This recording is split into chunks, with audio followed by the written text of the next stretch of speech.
All right, this is our last story for the day. The anti-China protest happening in Seoul and around Korea. Um, this is a frustrating story. So let's set up the stage. The Lee Jae-myung administration has started a visa-free tourism policy here in South Korea to increase trade, to increase economic growth, and that's angered a lot of conservatives. And it's not like in days past, where this was really a fringe group of older conservatives. It seems to me that the conservative movement has been empowered, emboldened. That's the word I was looking for. Um, and it's radicalized a lot of younger Koreans as well. And it is sad. It's genuinely kind of sad. But let's take a look at this. Let's take a look at this article. And this is from the Korean Times. Anti-China rally increases in Korea amid visa-free tourism policy. Um, Police vow stern measures against hate speech and violence. Um, an increasing number of anti-China rallies are being held in areas of Seoul, such as the shopping district of Myeongdong and neighborhoods with large Chinese immigrant populations, especially after the nation began a new visa-free policy for Chinese tour groups. Over the past months, protesters aligned with conservative civics groups, mostly right-wing supporters from former President Yoon Suk-yeol, have staged demonstrations. Some participants even showed aggressive behavior, tearing down banners depicting the Chinese ambassador's face, shouting slogans such as China out, and confronting foreign tourists with hostile remarks. Demonstrators have also linked their grievances to various alleged crimes by Chinese nationals, intensifying the wave of animosity. Excuse me. This is unfortunate for a lot of reasons. It's just gross, but again, there's always going to be these types of people. But the good thing from this is, according to South China News, South Korea's anti-China protests failed to deter tourists, but fall still possible, analysts say. The demonstrations coincide with this year's extra-long Super Golden Week holiday, forecast to spark a surge in overseas travels. Now, there's been some political fallout here, and the DP, and I think in a move of trying to do the right thing, with good intentions. Let's put it that way. Trying to do a right thing with good intentions is, in my opinion, and this might be controversial, presented a rather terrible law, and I'll explain why in a second. But first, here. Ruling party lawmakers propose bill to ban rallies that incite hatred, and discrimination. And it goes on to say, Kim Tae-yeon of the ruling Democratic Party of Korea has proposed a revision to the Assembly and Demonstration Act that would ban rallies inciting hatred or violence against specific groups. The lawmaker's office said Friday amid growing concerns over anti-China sentiment. The proposal submitted Thursday would add rallies organized primarily to incite or promote discrimination, hatred, or violence against specific groups such as races, nationalities, or people with disabilities to the category of prohibited protest.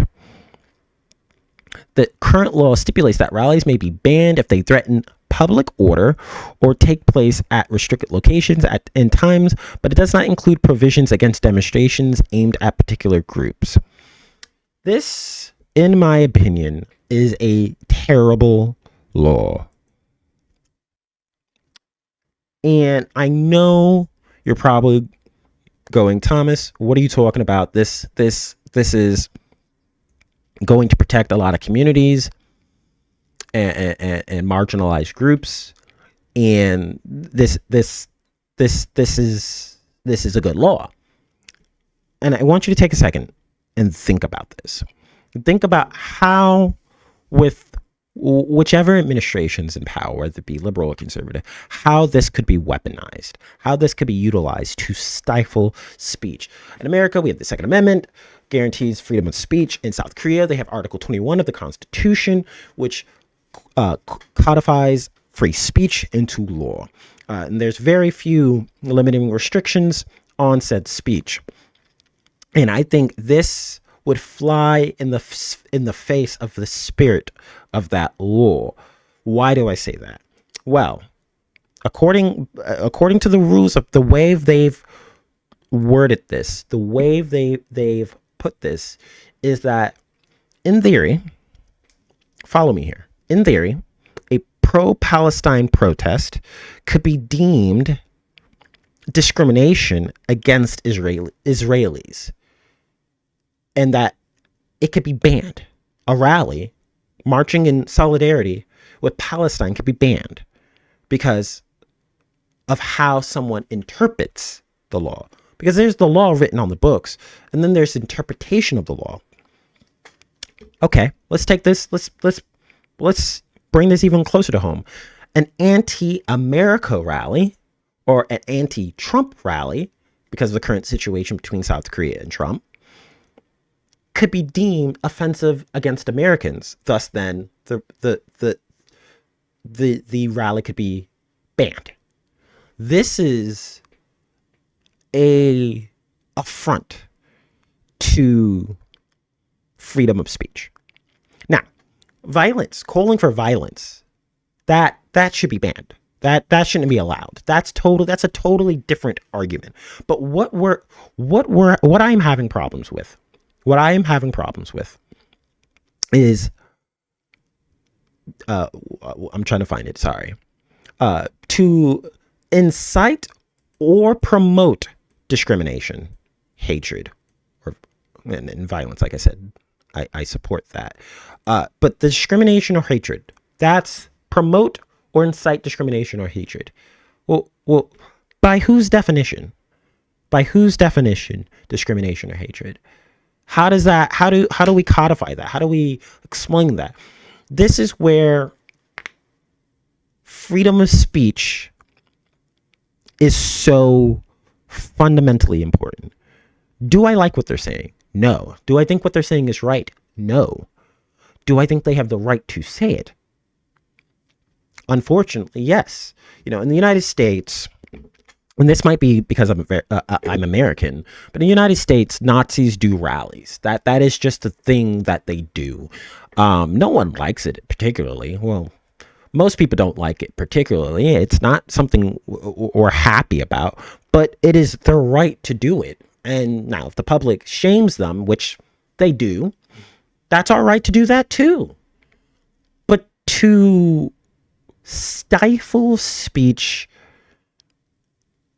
and again, this amendment, the First Amendment, or Article 21 here in the Korean context, was designed so that everyday people in Korea could say what they want to say. Again, putting violence to the side, say what they want to say without having to be worried what the government deems acceptable. And that is why I am completely terrified. Because again, the Democrats have a near supermajority. And I don't know how much their organic support there is for this. I don't know how much momentum there is behind this. But I am going to be keeping my eye on this. Because this can get very dystopian very quickly. When you are policing speech. I mean, look at in the UK, in England, how I forgot the creator on TikTok, but he's like, I can't even report on the news because of the Child Safety Act. That my content is taken down in Europe or in England.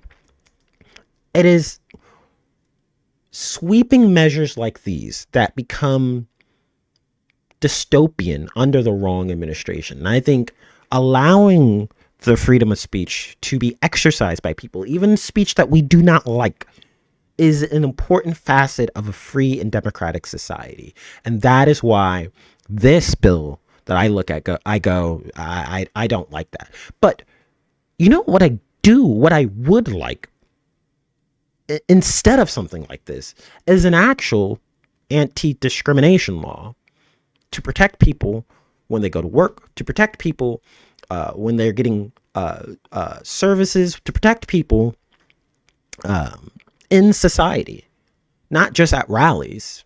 You know, passing by a rally in a square and hearing them say hateful, disgusting rhetoric. Yeah, that sucks. But you know what also sucks? Going into a restaurant and being racially profiled, or going into a store and being discriminated against. Like this is something, or you know, being a woman and being offered a lower wage because you're just a woman. Like this is something the Democratic Party could do.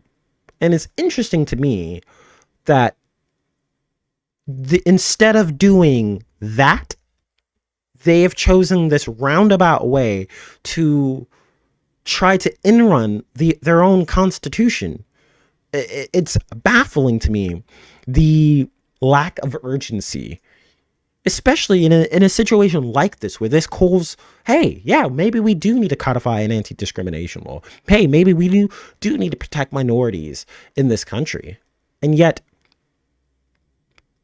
instead of doing that, they want to limit speech so that you can't say anything in certain rallies that are approved by the government. It is an interesting it is an interesting development. It's a very interesting development, and I'm curious to see where this goes. But that's going to do it. That's the show. Thank you guys so much for watching. I hoped you enjoyed it. If you guys have things you want to say, things you disagree with me on, things that I just got wrong, leave those down in the comments. Thank you guys. Have a good one.